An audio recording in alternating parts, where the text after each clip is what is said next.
You've got an amazing scriptwriter, you've got a really talented crew, and somebody's forcing you to work with an actor that you really don't want to work with.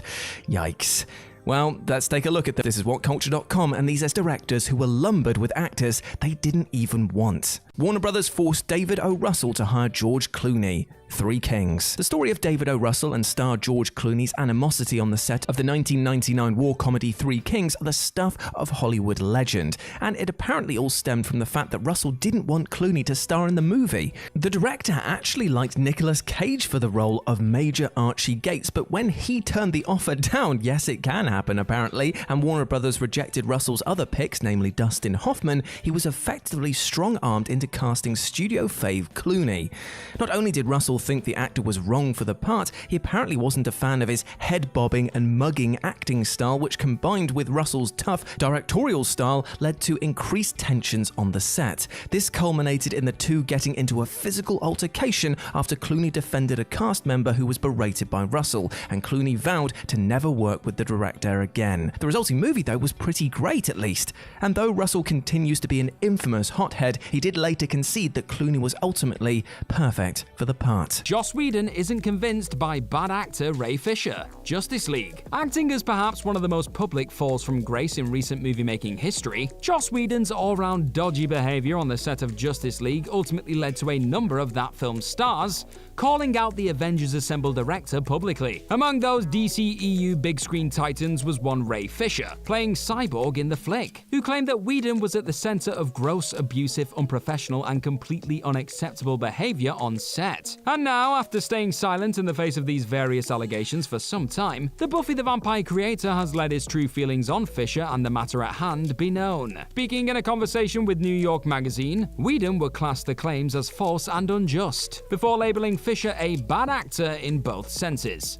The director would also confess that he cut down Cyborg's storyline due to his feeling that it logically made no sense, with Whedon going as far as to state that Warner Brothers brought him on board to fix this originally Snyder-helmed superhero ensemble epic. It's become painfully obvious, if it wasn't already, that this outspoken director wasn't too happy to work with Fisher and a few of the other Justice League faces, and his recent heavily criticized comments have understandably gone down like a cup of cold sick in general. Jonathan Demme had no faith in Jodie Foster and was persuaded by the producers, The Silence of the Lambs.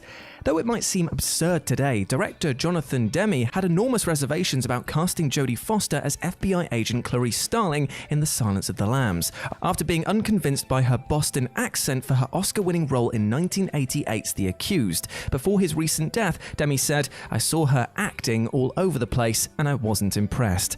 Demme exhausted numerous other options before Foster was eventually cast. Michelle Pfeiffer found the material too dark, Meg Ryan was slightly offended by the offer, and Orion Pictures rejected Laura Dern because she wasn't famous enough. The movie's producers firmly nudged Demme towards Foster, and with his other enthusiastic options depleted, he didn't have much choice. It all worked out in the end, of course, with both Demme and Foster winning Oscars for their work on the film. But Demme said, "And look what happened. I fell madly in love with her. I named our production company Strongheart Productions after Jodie's sense of character."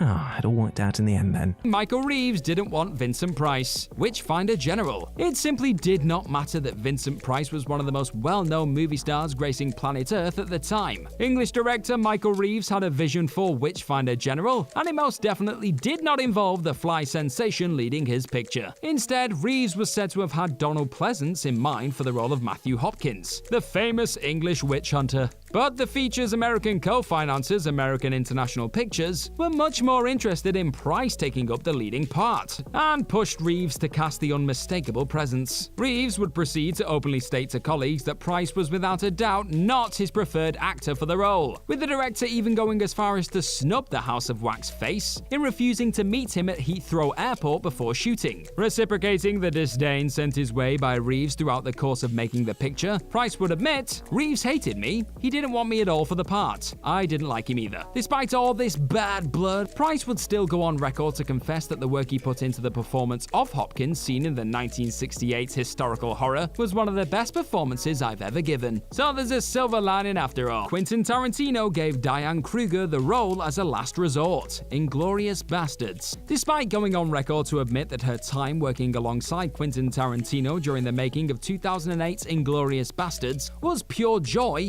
and that the director treated her with utter respect and never abused his power or forced her to do anything she wasn't comfortable with, Diane Kruger still was very much under the impression that she was something of a last resort for the Pulp Fiction visionary, revealing in a conversation on Rain with John Smith that she knows Tarantino didn't want to audition her. After not being impressed by a film of hers he'd seen, Kruger would go on to confess he didn't believe in me from the get-go. If that wasn't enough, Kruger even went as far as to admit that Tarantino only offered her the chance to audition because there was no one left to audition, hammering home just how disinterested the iconic filmmaker initially was in Kruger for the part of Bridget von Hammersmark. Tarantino also refused to meet her in the US, with the star paying money out of her own pocket to meet him in Germany. But knowing that she wanted to change the narrative and prove Quentin was wrong to snub her for so long, Kruger jumping through these aforementioned hoops and approaching the process with a you know what, F him attitude, ultimately scored her the job and a vital part in yet another unmissable Tarantino flick. John Frankenheimer put up with Val Kilmer to work with Marlon Brando, The Island of Dr. Moreau. 1996's The Island of Dr. Moreau is one of the most infamously troubled productions in Hollywood history, and legendary filmmaker John Frankenheimer was hired last minute after original director Richard Stanley was fired for failing to keep the production on track.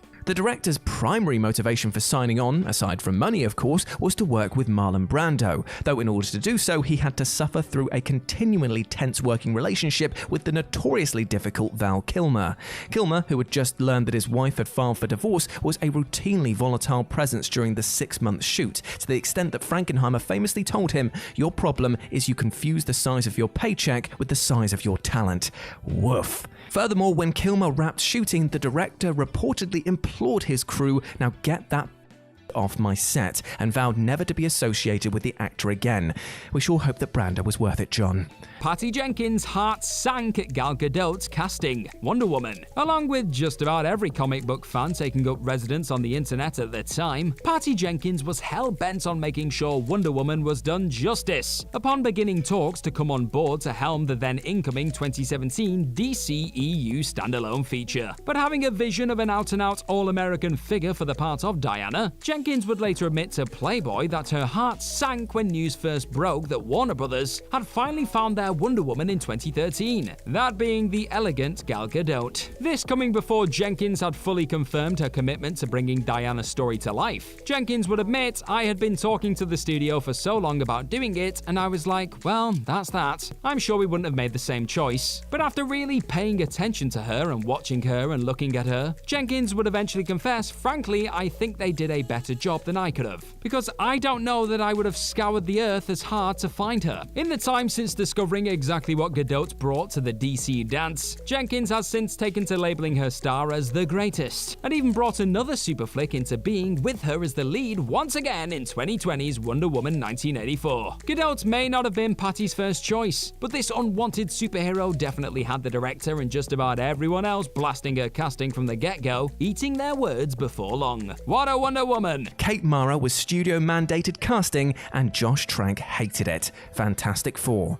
There will hopefully be a warts and all documentary one day about the flaming train wreck that was the production of 2015's Fantastic Four reboot, which saw in-over-his-head director Josh Trank becoming increasingly erratic amidst major tensions with Fox.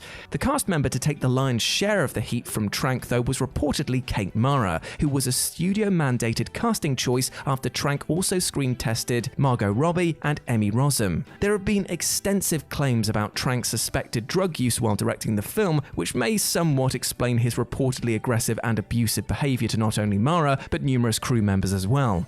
Ironically, the director even ended up embattled against star Miles Teller, who Trank had to fight with the studio to get cast in the first place. Though all parties involved have been pretty cagey about discussing the on-set troubles, the disastrous end product definitely speaks for itself. Louis Leterrier wanted Mark Ruffalo instead of Edward Norton, the Incredible Hulk. Edward Norton once again arrives on the scene as an actor that was undoubtedly not the director's first choice for the role of leading man. Much like in the case of American History X, Norton was brought on as something of a second choice in the mind of Louis Leterrier, with the Incredible Hulk's director ironically feeling that Mark Ruffalo was better suited to the role of Bruce Banner than the Academy Award-nominated star. Marvel Studios, on the other hand, felt that Norton was a much more popular choice for the face of one of their first MCU offerings, with Leterrier confessing to the Huffington Post that when he suggested Ruffalo for the part, he was met with the response of, "No, you should get Edward Norton because he's more famous." On top of this, Marvel claimed that Ruffalo was only in the market for smart, intellectual movies. In the end, Norton was infamously dropped as Banner in the MCU post-Leterrier flick, with Ruffalo taking up the reins instead, go figure. Laurence Olivier only hired Marilyn Monroe because